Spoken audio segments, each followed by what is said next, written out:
Welcome to another episode of the Robinson-Hewitt podcast. This is where we talk about the anthropology, technology, and what does it mean to be human in the next era of tech. I'm your host, Alison Mackey. I'm a futurist, awarded governance director, anthropologist of emerging technology, and founder of Robinson-Hewitt Consulting. What do we do at RHC? So we're all about transforming the traditional with the unseen for the next era of innovation and ideas.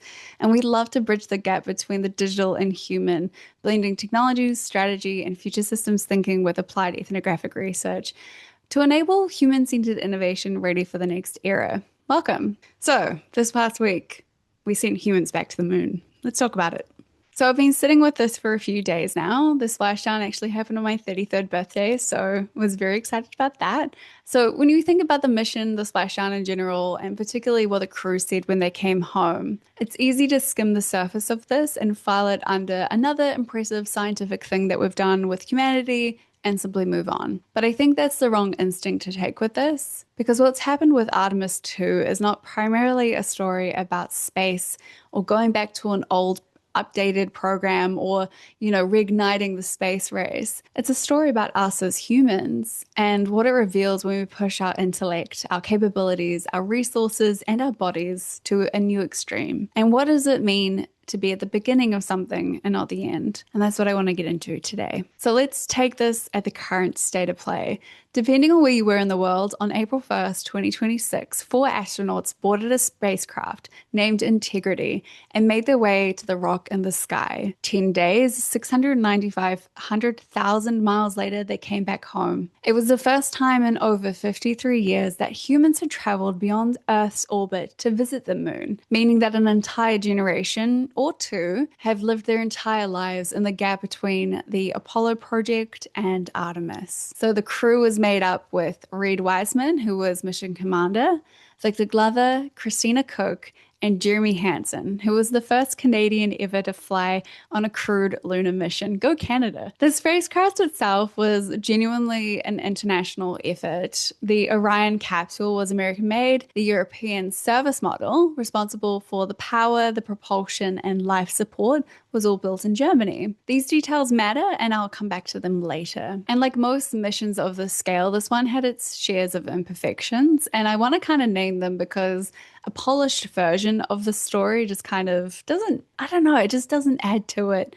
And I feel like it flattens the texture of everything. So before the launch, NASA's most powerful rocket ever had suffered a hydrogen and helium leak so severe it had to be disassembled and rebuilt. And then on launch day, a sensor alarm from the flight termination system gave ground control crews a brief and sharp moment of concern. And then within hours of launch as well, the toilet actually broke, which wasn't just a minor inconvenience. This was like a brand new system that they were trying out. But it was also like a genuine mechanical failure that meant the crew had to use contingency bags for the duration of the trip. It's a shitty job, but someone has to deal with it. And also they couldn't access their own NASA Outlook email accounts, which just doesn't surprise me at all. And then on splashdown as well, there was a communication glitch. Meant their rescuers could hear Commander Wiseman, but they couldn't hear him, and it was a whole thing. But none of that stopped them, right? And I think it's important to hold that alongside the spectacle of the entire thing, because the messy, imperfect and improvised reality of this is precisely the point.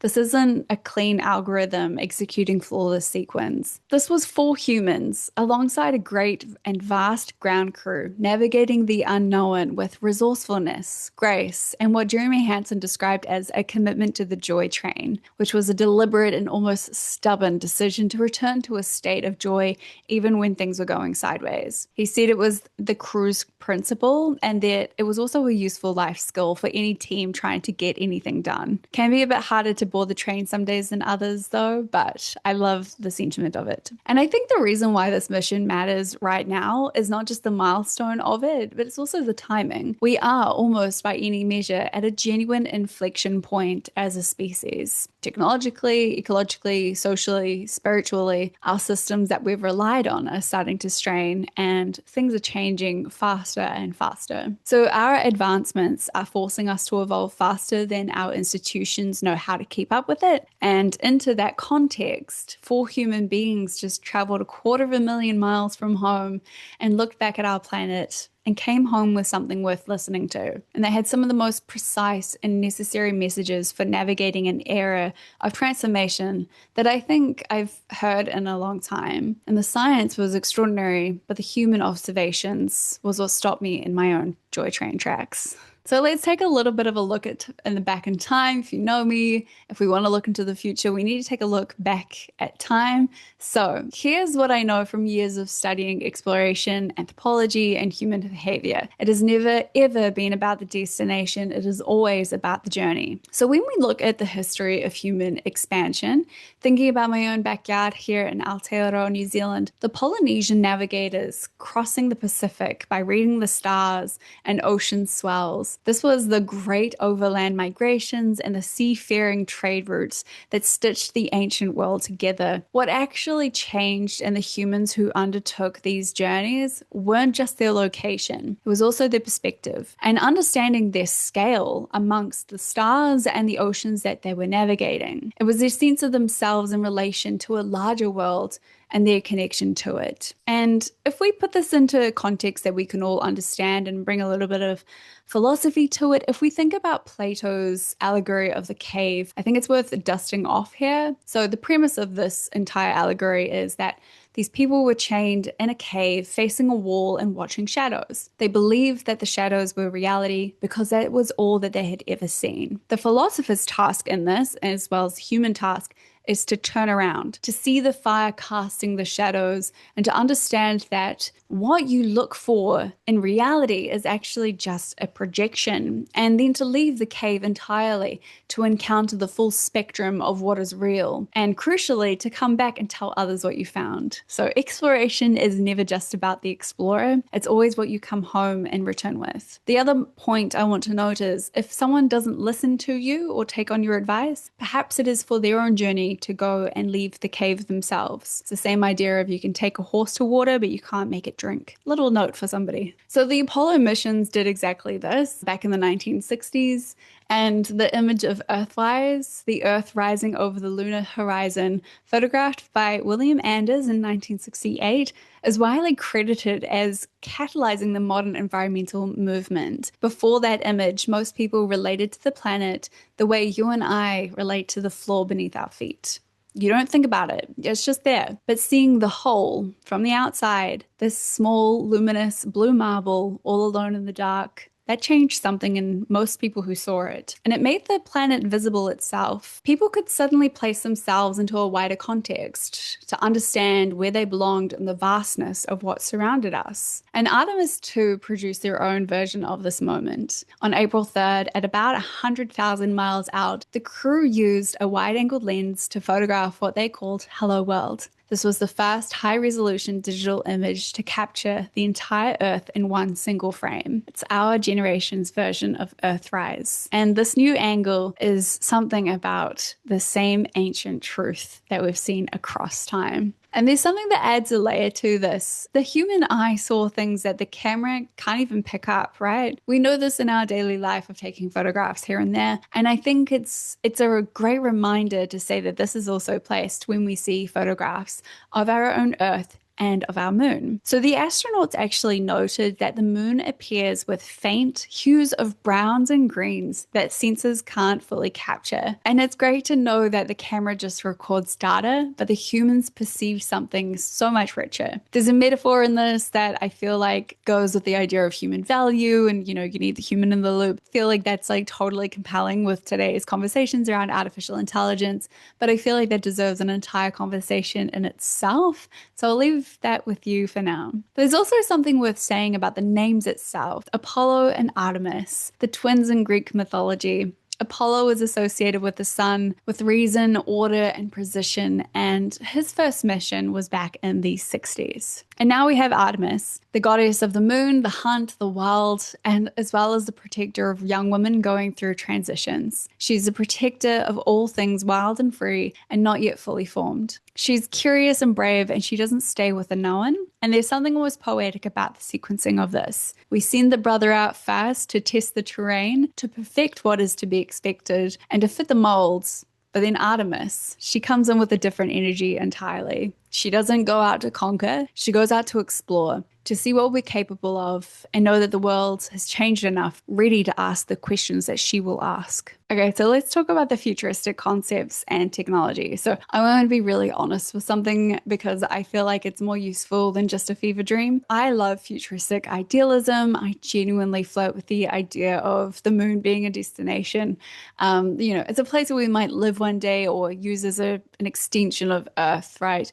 1960s had this fever dream as well, and it's a beautiful one. But having spent over a decade studying technology and futurism seriously in my career, as well as the social and civilizational impact of advanced technology, I think that the near-term story of space exploration is not genuinely about leaving Earth's problems behind to setting up somewhere else. It's not about exporting our current habits and flaws to a different rock. And it certainly is not about whoever gets there first and planting a flag and extracting whatever they find. The full opposite of the integrated and collaborative spirit named the spacecraft integrity in the first place. And the more interesting and more honest version of this is that if we go to space to understand ourselves better, and specifically to understand the planet better, the astronauts confirmed this themselves. And what struck Christina Koch wasn't the science, it wasn't even the moon, it was the blackness around the Earth. And she quotes, "Earth was just this lifeboat," she said, "hanging undisturbedly in the universe. It's not a home base, it's not a launch pad, it's a lifeboat, and something that you don't abandon, something that everyone on board has shared stake in keeping intact." We live on one of the most abundant planets on our solar system, and abundance isn't something that Earth is running out of. It's the natural state of this place, but what we're experiencing now is scarcity and strain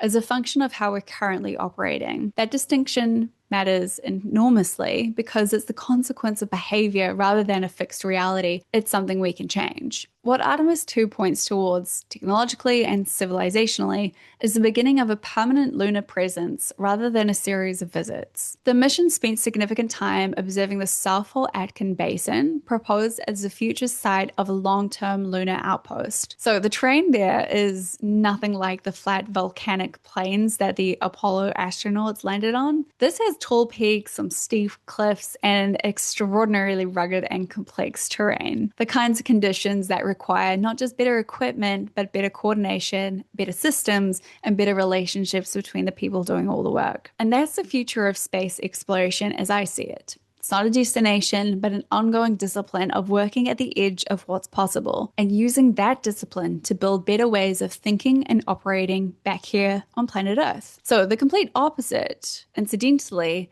of the space race era, where designs and data were being classified and competition was the organizing principle. It's not just the structural soundness of the spacecraft itself, but the integrated nature of every team member that built it, flew it, and brought it home. It was an American capsule, German propulsion and life support, a Canadian crew member, an international mission completely. And this is the architecture of the future in space and everywhere else as well. So the more that we push outwards, the more clearly that we can see what we have back home. And the more urgently we have to understand that the real work of this technological era is figuring out how to allocate the abundance that already exists on this planet in ways that are smart, equitable, and durable, especially in times of geopolitical tension, when the temptation of fragmentation is so loud. And maybe that's the harder problem than going to the moon in today's climate. But at least now we've remembered what kind of species we are when we actually decide to work together. So I want to kind of touch on a few of the lessons learned from the astronauts themselves. So when the crew came home, and the first thing that they did at the press conference, when the world was waiting to hear about the science, the data, and the technological breakthroughs and what they experienced, they actually talked about the human experience. And Jeremy Hansen said it directly right at the forefront of this. He said, "You haven't heard us talk about the science, and that's because it's there and it's incredible, but it's the human experience that was extraordinary for us." As an anthropologist of emerging technology, I couldn't agree more. This is a remarkable thing to lead with after one of the most significant human spaceflight missions of the 21st century. They didn't open with the data, they opened with what it felt like to be human in that context. And I think it tells us exactly where to start when we think about what this means for us and how we lead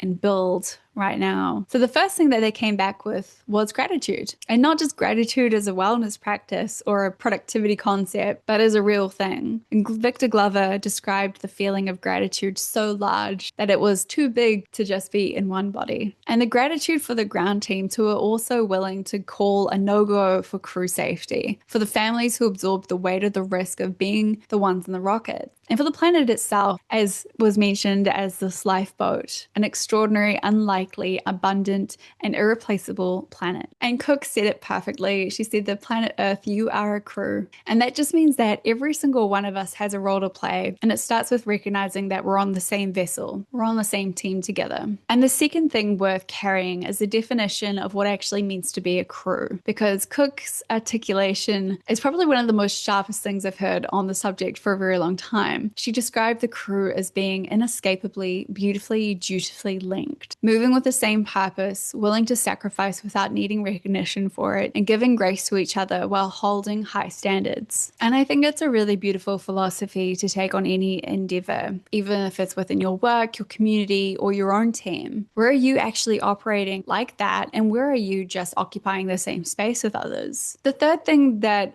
is something that I kept coming back to was actually Jeremy Hansen at the end of the press conference pointed to the crew and he said, "When you look up here, you're not just looking at us. We're a mirror reflecting at you. If you like what you see, look a little deeper. This is you." And that's like a beautiful little invitation for all of us, but it's also saying something about courage and joy and the capacity for unity when you see those 4 astronauts. There is nothing special about them. They worked hard. They worked diligently. They're not just a product of being part of NASA's team and, doing astronaut training and exceptional circumstances that brought them there together, but it's available to all of us. The question is whether we're willing to orient towards it and how we build things and how we lead and the choices that we make and how we will use this extraordinary and genuinely unprecedented moment of technological possibility. So the joy train, like Hansen calls it, the deliberate return to a state of purpose and joy even through difficulties. It's not just a spaceflight concept, it's a totally human one. We are at the beginning of a new era, and the beginnings require a particular quality of attention, to be curious rather than certain, collaborative rather than competitive, and deeply honestly grateful for the ground that you're standing on. So a space flight isn't just about going to the moon and coming back home safely. It's about what the moon can teach us about the phases of civilization and what does it mean to be human. Like the moon changes in its cycles, we too as a civilization will change in ours as we continue our journey back to the moon, to remember what it means to be human and the phases and cycles of humanity itself. So going back to Plato, 53 years is a long time to stay in a cave. But now we've turned back around and the question is, what do we do with what we saw? I don't think the answer is get back to space as fast as possible and figure out the rest later. I think the answer is closer to what Artemis herself represents. The freedom of exploration and also the protection of what you care about, of the wild things, of what is young and not yet formed, of what is precious, finite, and worth defending. So Earth is one of the most abundant planets on our solar system, and we already have everything that we need. It's just the heart of the expedition, and the one that matters the most right now is figuring out to remember that and how to reallocate our resources. And maybe that's where the next conversation starts. So if today's conversation got you thinking, you can join your journey with us. On Instagram, we post daily insights and inspirations for founders and future-facing leaders. It's a good place to stay curious. And if you're ready to go deep, you can head over to our website to be inspired and transformed to bring in the next era of innovation and ideas. If you're still orienting, we have a bunch of free resources for the curious available to help you on your own founder's journey, or you could take the leap and work with us and find our services online. So be inspired and transform. Let's be ready for the next era of innovation and ideas. And I will see you in the next one. Ciao.